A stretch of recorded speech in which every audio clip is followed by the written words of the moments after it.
I got to a point where I couldn't look at what people had to say, and I needed to just trust myself. I've had this expectation that I need to be a wife, I need to be a mother, I need to buy a house at a certain age and have my career figured out.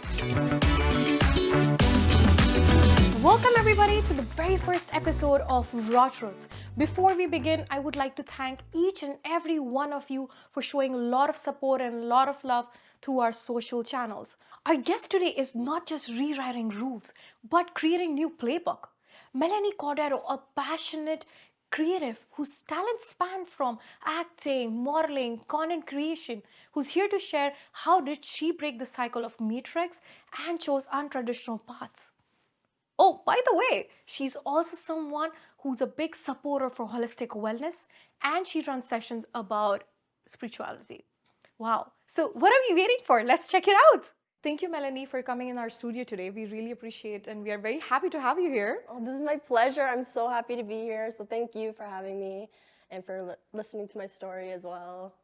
Thank you all of the viewers for joining us today on this podcast. Those who all don't know about Melanie, Melanie is a passionate entrepreneur who wears multiple hats in Canada. She's an actor, she's a model, she's a holistic wellness coach at the same time. I have no idea how she does that. So tell us, how this all journey started off? Well, like all of our journeys, it could be a lengthy story, but I guess we can date it back to our childhood, my childhood. Both my parents immigrated to Canada about 30 years ago from Portugal, the Azores. And they came like with just their things on their back, and they wanted to start a new life for themselves because they lived on an island that was very like small-minded and even poverty mindset as well. So they wanted to have that richness that they were looking for in life and have new opportunities. So my dad is one of 9 brothers and sisters, so he was the first one to come to Canada to kind of start this adventure. And yeah, I grew up with 2 older brothers, and we grew up in this old school Portuguese type household. We grew up with a background that was Catholic, and growing up, it was an interesting story because I very much felt the love of my parents, and they were very hard workers, and I knew that they were doing their most to provide for us and be the best parents that they can, and they're doing it with what they knew. So there was things that definitely I grew up with that I looked for growing up, and a lot of it had to do with just like how my dad was super strict growing up. I felt like there was restrictions in my life that I couldn't do or express myself the way that I wanted to express myself. But I don't look at my dad or my parents in any negative light because, like I said, it's what they knew and what they were taught. So it taught me a lot growing up. It's a different culture altogether they are also getting into. So yeah, exactly. So they had to start a whole new lifestyle themselves and adjust to this Canadian lifestyle versus Western culture altogether. Yeah, Western culture, exactly. So growing up, I was, like I said, grew up with 2 older brothers. So I grew up playing sports, very active, and like a tomboy, girly girl though at the same time. And I knew from a very young age I was here for a purpose. I knew that there was something in me that needed to be shown.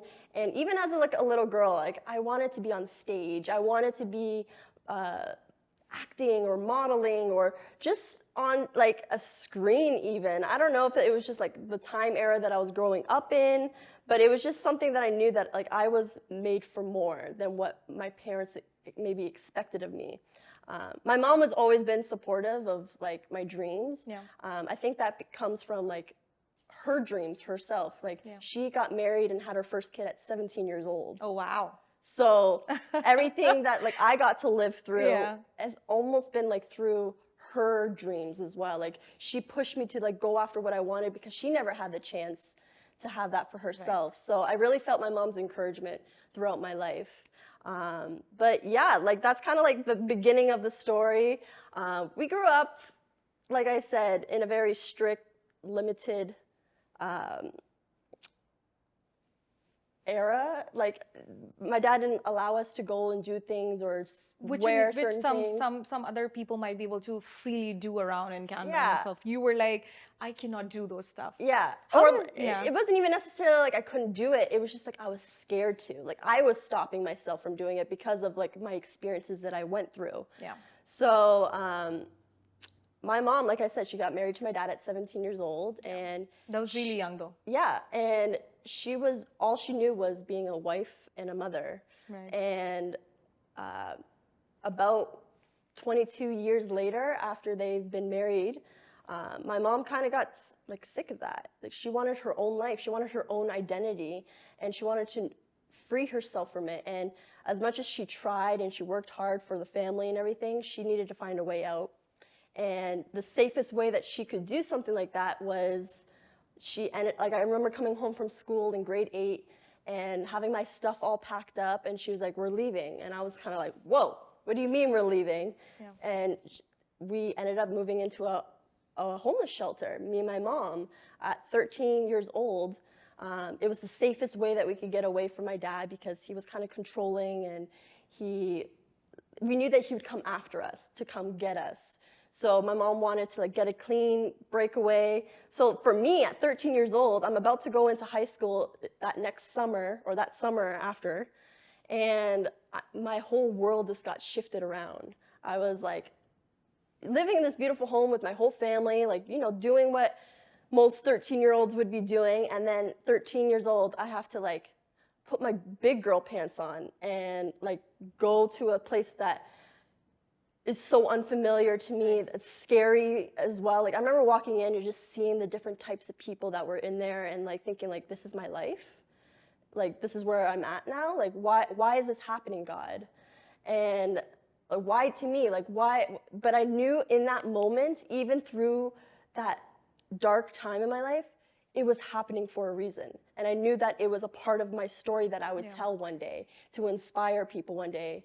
And that moment changed so much about me. I became super serious and super like, my dad, like I said, he was a very hard worker, and he instilled that into us. So at that age, I was like, all right, it's time to get going. Let's start working like a part-time job, but really, like, I was investing a lot of my time into it, like with school and everything. And I became so serious, and I was like, okay, like, I want to find a relationship, I want to settle down. Even in high school, like, I feel like at that age you want to like go out and party, make new friends. And I was just like, okay, I just want to feel like, honestly at the time I felt like I wanted to feel love, because I was too busy giving my love to my family to help support them. Like, I put this big girl pants on, like I said, and it was hard for me to show emotion at that time. Because you had to be the big girl, you had to be that strong woman who's like holding the fort all together, even in that young age. Yeah, like, because like I said, growing up, I didn't feel safe to show my like emotions. Yeah. So when something so traumatic happened to me, I was like, okay, well, I just need to be strong, and I need to do this for my family. So it robbed me a lot of like my teenage childhood years, because I wasn't having fun at that time. Like, I was just like super serious. Not to say I wasn't like I wasn't having fun at all, but I was just viewing the world in a different way that most people were at that age. Were you worried at all about the future altogether? Well, me and my mom, we weren't in the homeless shelter for too long. We were there for about like 3 months or so. And as that progressed, and we like got into a basement apartment and everything, and like I started working for myself, I just started to see like things kind of falling into place. Like, things were aligning and things were progressing forward. Yeah. Even though like my whole world just kind of like fell apart in a way at that time. But I knew that like, okay, things can change. It's okay. Like, things will progress. And like I said, I was just like working all throughout high school, and then it got to a point after high school when I'm ready to graduate, I'm ready to go to like post-secondary.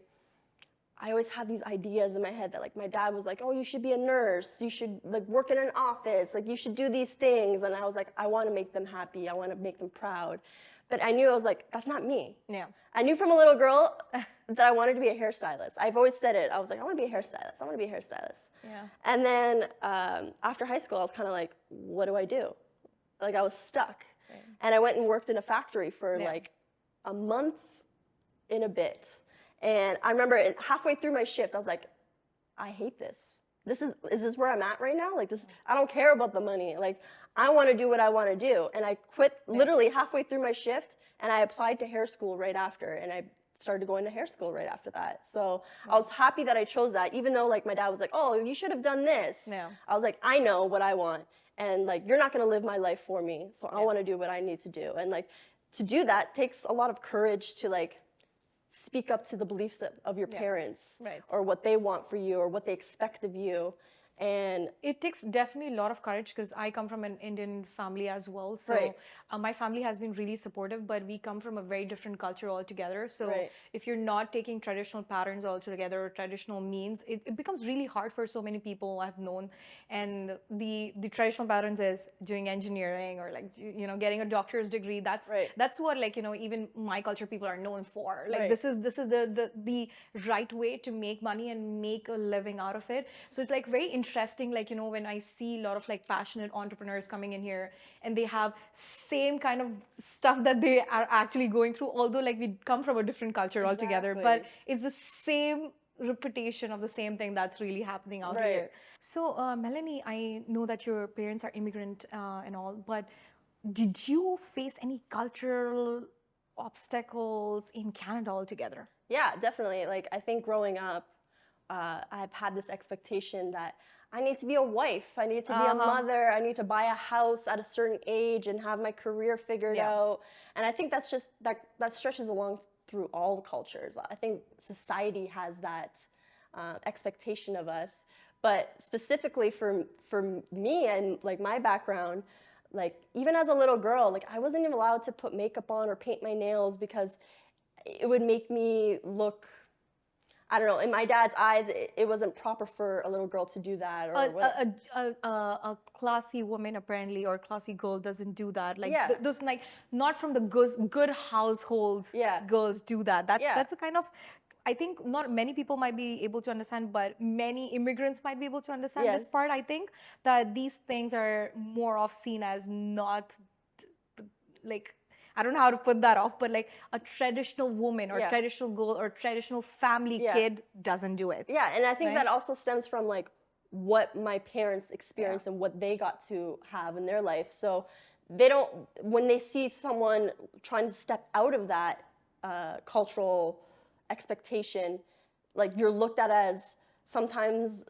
the rule breaker, which can be looked at as, oh, you're bad, you're misbehaving. But it's like, no, I'm just doing what I'm called to do, what makes me feel good, and that's what you should be happy in. You should be happy that I'm happy, not how other people are going to portray me from your family or your background, your family and friends, or whatever it might be. But there was definitely that hesitation as a woman growing up, and even now, like I experienced that a lot, like stepping out of my comfort zone to do the things that I didn't see my mom doing. I didn't see my aunts and cousins doing. Like I'm leading the path, I'm trailblazing for not just for my family and my lineage, but to show that example to other women in my life that you can also do something that your family hasn't always taught you. Like you can learn from people around you, or from what is being brewed up inside of you. Like what is it you desire? What is it that you want to experience?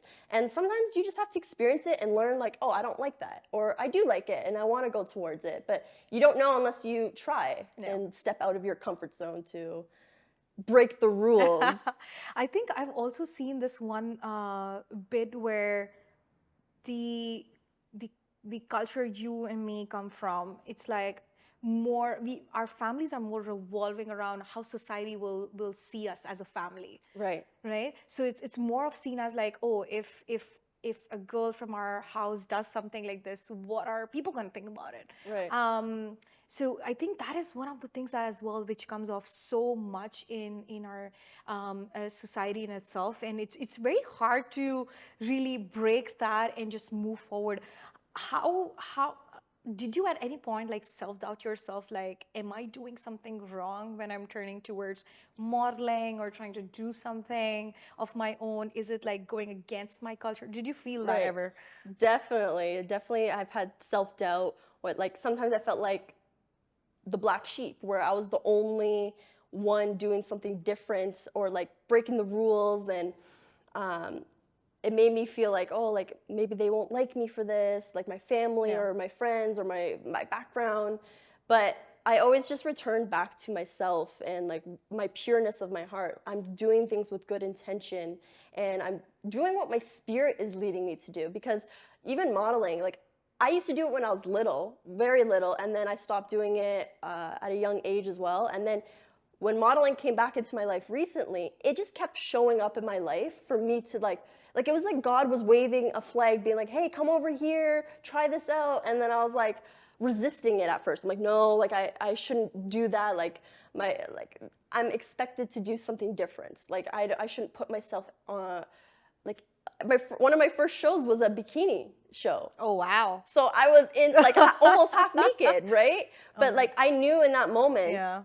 like I needed to step out of my comfort zone and like overcome this fear that kept popping up in my head that like I couldn't do it, or like I would be looked at as so and so from my family. And instead of like thinking the negative things, like, oh, they're gonna think bad of this, I started to change my train of thought and think about the people you're gonna inspire by doing this. Think about how you're gonna feel when you finish doing this. Like, how is it gonna empower you? So like I started to change my train of thought and like just hope for the best. Yeah. And instead of like thinking like, oh, like people are gonna look at me and like point their finger and be like, oh, why'd you do that? It's like there's always gonna be that. Yeah. You're always gonna have that no matter what you do, where you are in the world. In terms of when we talk about your career journey, when you finished your high school, like, did you take any jobs in certain, like, how was like your job prospect? Because after high school, either people go and get their undergrads or like look for jobs. Where were you at? Right. And how did you even transition from like the shelter? I don't know. I think you stayed there for like 2 months. So how did this all was playing from there for like in terms of your career journey? Yeah, so basically, right when I legally could get a job, because even before it was legal for me to work, I was already working, like at bakeries with my cousins, and right when I could get a job, I started working at McDonald's as a crew trainer, and I love doing that because like I'm an Aries. I'm very like I have this leadership type energy to me where like I love training people because I came with that good energy. I wasn't so serious, and I wanted to like help others and teach them. So I was there for a little bit, and it was like a good first job to have. Like I feel like McDonald's is one of those places they teach you the fundamentals of like all jobs. I feel like customer service, like just I don't know. I just felt like it was a really stable place to start my career, I guess. But basically, But I would just say like, you know, you got to start off somewhere. yeah, exactly.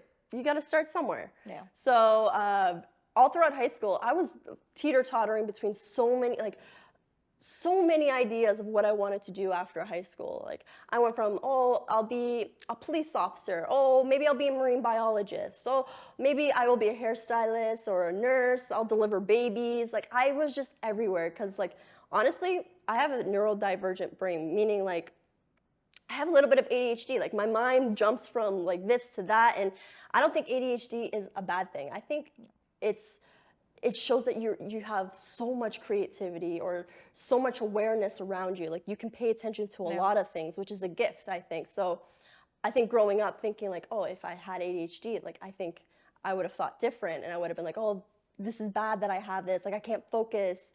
Because school systems will make you think that you like have to stay focused on one thing. So all throughout high school, when I was like, oh, maybe I'll do this, maybe I'll do that, or just jumping all over the place, it was really when I started working in the factory after high school that I was like, I need to make a decision. And I knew that at the core of my heart that I wanted to be a hairstylist, makeup artist. So that's when I applied to hair school, and it's like a full-time process. You're there for 10 months every day. And honestly, I loved being a hairstylist. I did it for about 4 years, and I still do it here and there because it is something I am passionate about. I love doing hair and makeup, but Yeah. I after about like it was after COVID that I was like, I had like breaks because of COVID. We couldn't go to work or anything, and I was really just like starting to learn about myself, and I was enjoying my freedom as well because, like I said, from the age that I could start working, I started working right away, and I was just a hard worker. I worked all the time, and then COVID really taught me like it's okay to chill. It's okay. You don't have to have like just go go go and your masculine energy. Like I think we live in a very over masculine world where, as a feminine, I don't think that we should operate in just a masculine energy. Like not even a man should operate just in a masculine energy. I think that we have to learn the balance between rest and play and pleasure versus like go, get at it, work hard. So I think it was in that moment I really started to learn like, oh, like I really think that there's something else to me that I can explore. So it was about a year after COVID in 2021. I've had this desire for years to just like travel and be able to like work from my phone. Like I wanted to be a nomad and just travel, and I wanted to figure out how I could do that and start doing content creation. Maybe I'd start doing YouTube videos, or maybe I'll start with Instagram. So I said, you know what, I don't know the answers. I don't know how I can get to that, but I know I need to just start. And so I just had this desire to go live in a different country, and it was just like randomly, I was like, all right, I think I'm gonna quit my job.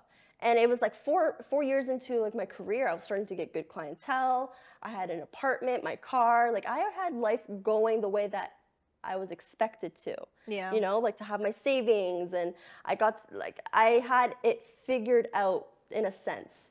And I was just about to just quit my job and go move to a new country and start a new adventure.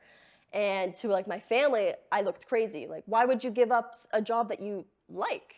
I liked doing it, but I knew that it wasn't my forever. I knew that that wasn't like for me, like that. That's not something I want to do for life. Yeah, and I think also what made me feel a type of way about it was like I was working in a salon for someone else. And I had so many people, oh, why don't you just open up your own salon? Why don't you just like freelance and be your own boss or whatever? And it wasn't even just like, I just knew that I was supposed to take a break from hairstyling and try something different and explore myself and give myself time to see what else is out there for myself. So yeah, it was 2021. I quit my job. I packed up my apartment and I moved to Portugal. People do talk about personal branding, but people keep on forgetting authentic personal branding rather than faking that personality altogether in front of the camera. But you're like more of putting who you really are and being true to yourself and putting that kind of content which you yourself would want to hear. So I think that's a really good way of putting that forth. How did content creation got you to modeling? Yeah, so I think a big key to it is being authentic, putting yourself out there in a real way. People will see that. People will resonate with that. They will feel that it's real. Because like if you just post all the wins in your life, that's not going to be realistic to everyone, because that's not life. Life's not just winning. You have to go through the crap. You have to go through crap. Right. You have to go through darkness at times. Like you have to go through the negative parts of life. And like I wanted to show people like, hey, I'm not perfect. Neither are you. But it's okay, because look where I can get to. Look what I can achieve still, even though I've gone through all that before too. So I knew that like I didn't want to just post just to brag. Oh, like, look, I'm here, like I'm traveling or I'm doing this. I wanted to post about like, hey, today's not a good day. I've been feeling crappy today. And like make people understand that like that's how life is, and people know that already. So I knew that people would resonate with that more. So like I said, I'm not perfect though, right? Like there was, and no one is. Yeah, right. And like I tried my best to be as authentic as I can while respecting my own privacy as well, because you know, putting yourself out there on social media like so authentically when most of the world isn't doing that can be scary, because people Yeah. can put their ideas of like, oh, like she's this type of person, like she's not good, like look what she's going through, or you know, I got to a point where I couldn't look at what people had to say, and I needed to just trust myself.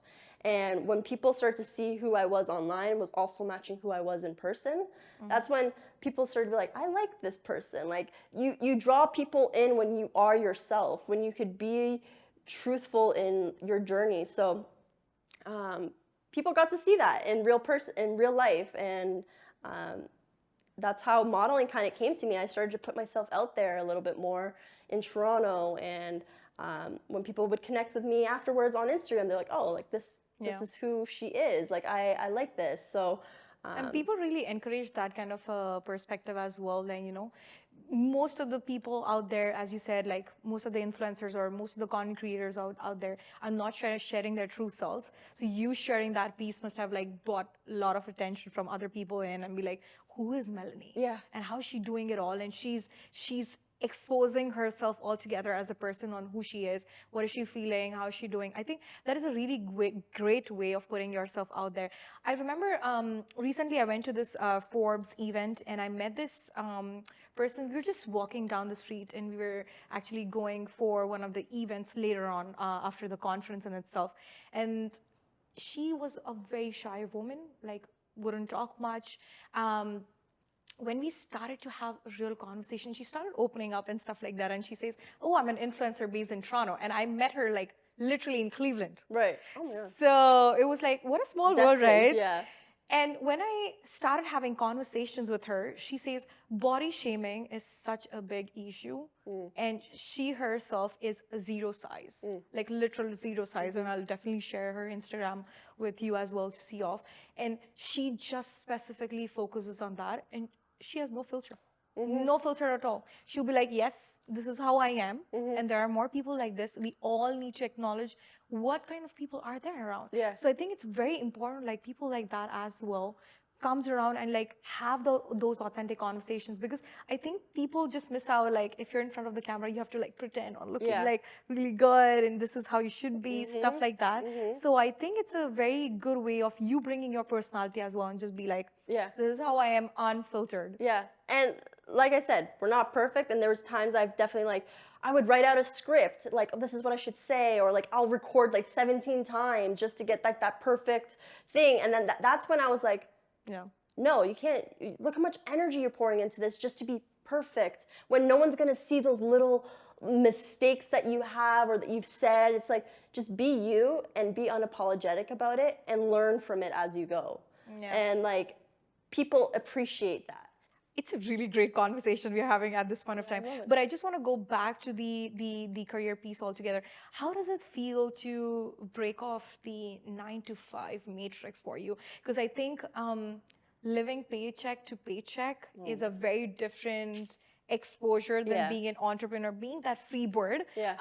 People might think it's glamorous. We've had this conversation in other podcasts with other guests, but when you don't have that paycheck coming in, how does that feel? Oh my gosh. Yeah, this has been like, I think that's been like the main thing that I have been focusing on in my like 2 years of being without a job. Is like, how am I going to provide for myself? Security, safety, right? And honestly, it all stems back to belief and faith in yourself and in what you're being called to do. Like, God didn't plant this desire in my heart for no reason. He planted it there because he knew that it was possible and I could figure it out and trust him. So I knew that, like, when I first moved to Portugal, I went with my savings. And even when I first moved to Portugal, I had the money there, but I was still scared to use it because I was like, well, what if I need it for something? Or like, I was stealing joy out of my life, actually, because I was scared to spend money. And I mean, I made it stretch out a lot longer because of that. But now that I can reflect back, I wish I was a little bit more joyful with my money at the time, because I think that's how you attract more money towards you is when you are in joy, when you are in a good vibration. Have you heard this line? I think every entrepreneur I have met has said this to me. It's like the more money you spend, the more money you receive. Yeah, it's what you put out comes back as well. Yes. So holding it so tight to you plants that illusion energetically that you're scared to lose it because you think that none is going to come in. So if you're believing that subconsciously, then that's what's going to happen. You're not going to have money come in. Yeah. So I had that fear that it was not going to come in. So Yeah. that's what happened. But not entirely, because it would push me to a point where like I had to spend money and I had to invest in myself and I had to make those changes. And in those moments there was still fear, but it was in those moments I had to have faith and belief that like I was going to be provided for, that it would work out, that I'd be okay, and believe that. Actually, it's not about just saying it. It's about like, okay, I'll get through this. Like, and I think that comes with confidence over time. Like, every time that you get faced with those parts or those situations where you have to believe, when you take that chance to believe, the universe or source or God, whatever you want to believe in, is there on the other side after you take that chance to be like, see, I told you, I got you, I'll provide for you, I'll show you that it's okay. And I think that has been my journey. Every single time I come up with an obstacle with money, it's always been back to that belief, like I will be provided for, I'm okay. And I've always had a roof over my head, I've always had food in my belly, like clothes to wear, like a car to drive, because that's the belief that I told myself that I would have as well. Like, if you're gonna think like, I'm not gonna have money, I don't have a place to stay, like that's what you're gonna attract, right? Your mind attracts, or your Because words. you're just too focused on that part. Yeah. So for me, I came up with that obstacle so many times with like, how am I gonna provide for myself? And the universe works in funny ways. Sometimes, like I've had times in this 2-year journey where like I'll get a random check in the mail. Like it was a couple months ago, I traded my car in the summertime. Like my lease was done on my car, so I was like, okay, I'll give it back. And only like a couple months after, they sent me a random check. They're like, oh, we forgot to give you this money or whatever. And I was like, okay, I'll take it, thank you. And like there's like little things like, and sometimes it's not monetary that the universe pays you. Sometimes it's someone in line pays for your food and that saves you $20 in your pocket. Or sometimes it's like, it's the energy that you put out always comes back as well, like you said. Definitely. So I knew that like making investments towards the coaching or making investments towards my health was always going to come back. Like that was the one thing on my journey, was I need to invest money for my gut health and for my nutrition, because I know my health is everything. Your health is wealth. So that was the one thing I said, okay, if you're going to put that energy out there, you're going to keep going with that. And it's going to come back. Just trust it. I think I so resonate with you, and I think I'm sure the viewers also resonate with this ideology in itself. I read this book, The Secret by Rhonda Byrne. I don't think so anybody watching this hasn't read it. If you have not, please go and read that book off. That just defines our literal conversation that we just had here. I think that just changed my mindset as well. Every single time I either relate with two things: belief in the higher power and having that faith that it's going to be received of.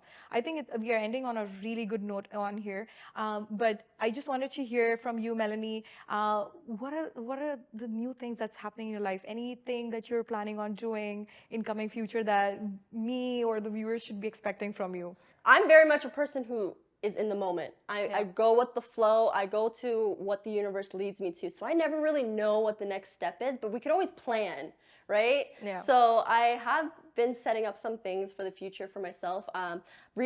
In recent times, we're actually holding, me and some other women, we're holding some self-love sister circles as well for Toronto, and bringing more of the community together for just some wellness, for some self-love, for some community and connection as well. And I don't want it to be just like a spiritual group. I want it to be from all walks of life. They can discover and connect with one another and yourself as well. So I want to help lead people in that.